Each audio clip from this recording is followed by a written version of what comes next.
I'm not an inspirational speaker. I've never lost a limb on a mountainside, metaphorically or otherwise, and I'm certainly not here to give career advice because, well, I've never really had what most would consider a job. However, I have had large groups of people listening to what I say for quite a few years now, and it's given me an inflated sense of self-importance. So I will now, at the ripe old age of 37.9, bestow upon you 9 life lessons. 1, you don't have to have a dream. Americans on talent shows always talk about their dreams. Fine, if you have something you've always wanted to do, dreamed of, like in your heart, go for it. After all, it's something to do with your time, chasing a dream. And if it's a big enough one, it'll take you most of your life to achieve, so by the time you get to it and are staring into the abyss of the meaninglessness of your achievement, you'll be almost dead, so it won't matter. I never really had one of these dreams, and so I advocate passionate dedication to the pursuit of short-term goals. Be micro-ambitious. Put your head down and work with pride on whatever is in front of you. You never know where you might end up. Just be aware the next worthy pursuit will probably appear in your periphery, which is why you should be careful of long-term dreams. If you focus too far in front of you, you won't see the shiny thing out the corner of your eye. 2, don't seek happiness. Happiness is like an orgasm. If you think about it too much, it goes away.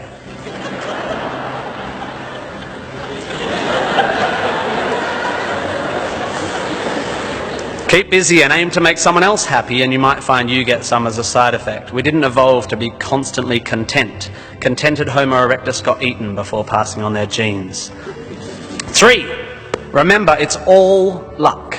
You are lucky to be here. You are incalculably lucky to be born. Understanding that you can't truly take credit for your successes, nor truly blame others for their failures, will humble you and make you more compassionate. Empathy is intuitive, but is also something you can work on intellectually. 4, exercise. I'm sorry, you pasty, pale, smoking philosophy grads, arching your eyebrows into a Cartesian curve as you watch the human movement mob winding their way through the miniature traffic cones of their existence. You are wrong and they are right. Well, you're half right. You think, therefore you are, but also you jog, therefore you sleep, therefore you're not overwhelmed by existential angst. You can't be can't, and you don't want to be. Play a sport, do yoga, pump iron, run, whatever, but take care of your body. You're going to need it. Most of you mob are going to live to nearly 100, and even the poorest of you will achieve a level of wealth that most humans throughout history could not have dreamed of. And this long, luxurious life ahead of you is going to make you depressed. 5, be hard on your opinions. A famous bon mot asserts that opinions are like arseholes, and that everyone has one. There is great wisdom in this, but I would add that opinions differ significantly from arseholes, and that yours should be constantly and thoroughly examined.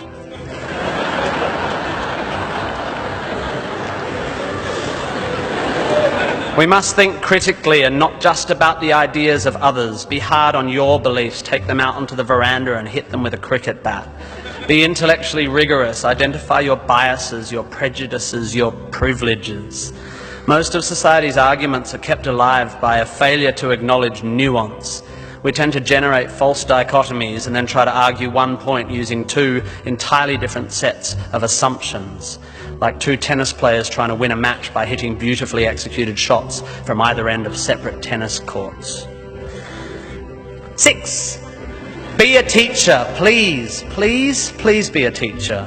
Teachers are the most admirable and important people in the world. You don't have to do it forever, but if you're in doubt about what to do, be an amazing teacher.